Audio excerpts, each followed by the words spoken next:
Bienvenue dans cet épisode 3 du podcast sur la manifestation. Alors, aujourd'hui, on va aborder ce qui potentiellement peut t'empêcher de créer ce que tu as envie de créer. Peut-être que parfois tu as l'impression que tu fais tous les efforts possibles pour te créer la vie que tu veux et que ça ne marche pas.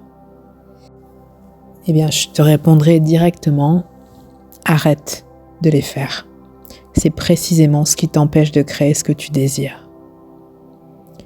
Absolument toutes nos pensées sont créations.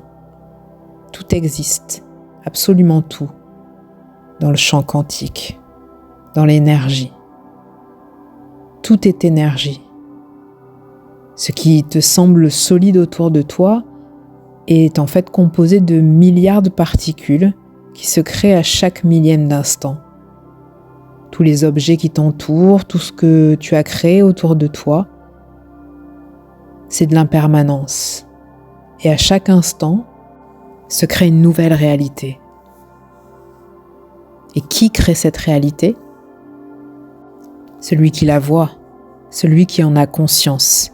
Il n'y a pas de réalité sans conscience.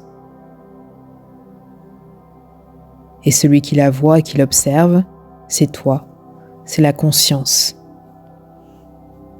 Si tu as l'impression que tu fais des efforts, donc, que ces efforts sont nécessaires à la construction de la vie de tes rêves, eh bien précisément tu crées une croyance, tu crées une pensée, donc tu crées une résistance à la vie de tes rêves.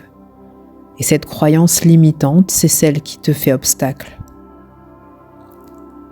La pensée, elle est créée dans le manifeste. Donc le manifeste confirme ta pensée. Et le monde manifeste que tu crées est le fruit de ton monde intérieur.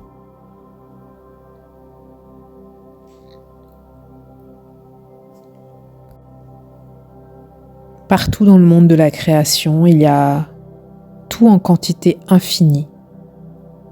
Absolument toutes les réalités existent et sont possibles. Si tu te crées un besoin en pensant que tu n'as pas assez, par exemple, que tu n'es pas assez bien, eh bien tu le fais apparaître dans ta réalité. Tu envoies le message à l'univers que, en gros, tu ne lui fais pas confiance dans l'abondance de la vie et tu lui intimes la suggestion que tu viens de lui donner, que tu viens de faire.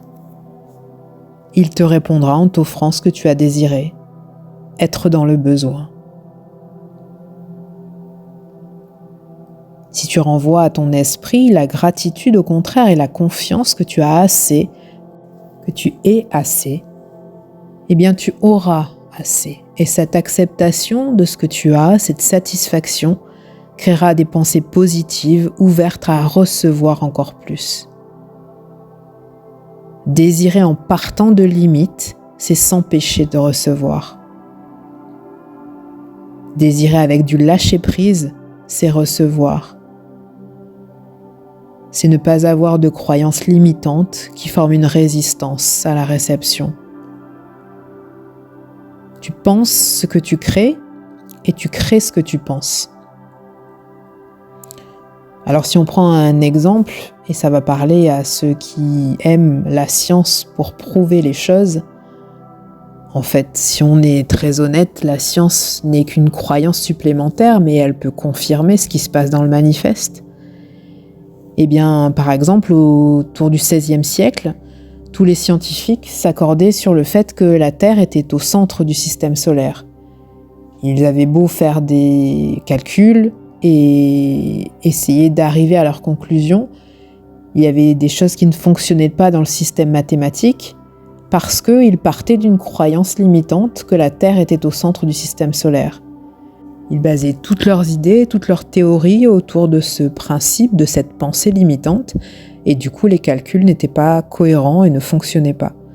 Et c'est Copernic qui, en amenant l'idée que c'était plutôt le Soleil qui était au centre du système solaire, a libéré cette pensée limitante, a fait partir les résistances, et du coup les calculs mathématiques ont pu être faits de manière cohérente.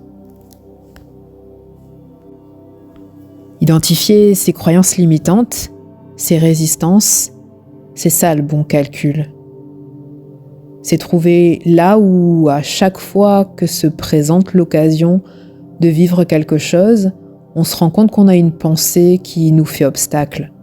C'est petit à petit les découvrir et il faut prendre le temps de le faire. Il faut prendre le temps d'observer son personnage, comment il fonctionne, de voir ce qui revient systématiquement dans les schémas répétitifs, ce qui provient peut-être de l'enfance ou d'ailleurs, et sans juger, observer d'abord pour pouvoir accepter dans le cœur, ne pas forcer, ne pas s'opposer, et petit à petit, mettre d'autres réflexes à la place de ces croyances limitantes. C'est comme ça qu'on entre en présence, c'est comme ça petit à petit qu'on a envie d'être dans ces nouvelles pensées, parce qu'on sait que ces nouvelles pensées nous sont plus positives, et c'est comme ça qu'on crée de la présence, et en créant de la présence, on est vraiment soi. On n'est pas dans l'extérieur, on n'est pas dans la forme, on est dans ce qu'on est profondément, on ne va pas chercher à l'extérieur autre chose que nous-mêmes. Si on prend 2 exemples, tout simples pour avoir des images, un artiste par exemple, il va dessiner le fondement de ce qu'il désire et il ne va pas dessiner ce qui ne lui plaît pas. Il va faire sortir de lui-même l'art de son être, ce qu'il veut transmettre fondamentalement. Et il ne sera vrai en fait que dans la liberté sans résistance de son art. Si on prend un autre exemple, pour observer encore plus l'ajout de résistance, on peut faire le lien avec un sculpteur.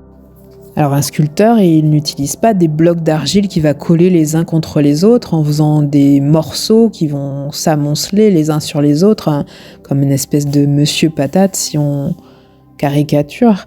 Au contraire, il va prendre un bloc entier et il va de ce bloc enlever ce dont il n'a pas besoin.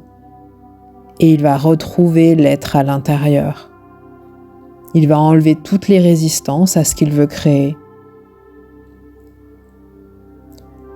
En fait, le désir sans résistance, c'est le résultat désiré.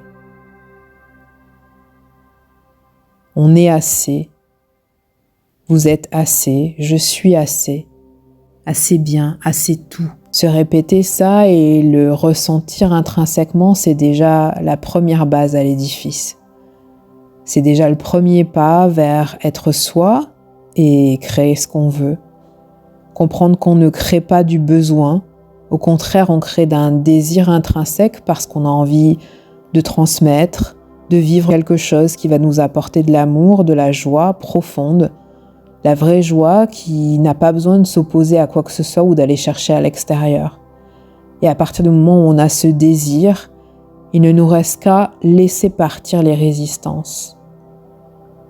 Alors, pour la fin de cet épisode, je vous invite avec moi à ressentir profondément ce qu'on vient de réaliser ici, cette détente nécessaire, et à répéter intérieurement, en le vivant profondément, je suis assez, j'ai toujours été assez, je serai toujours assez. J'ai assez, j'ai toujours eu assez, j'aurai toujours assez.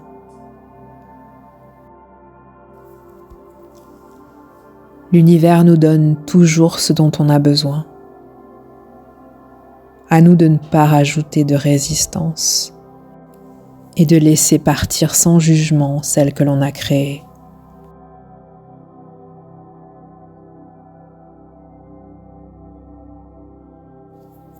Merci pour votre écoute encore aujourd'hui.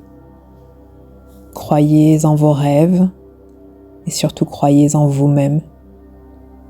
Namasté.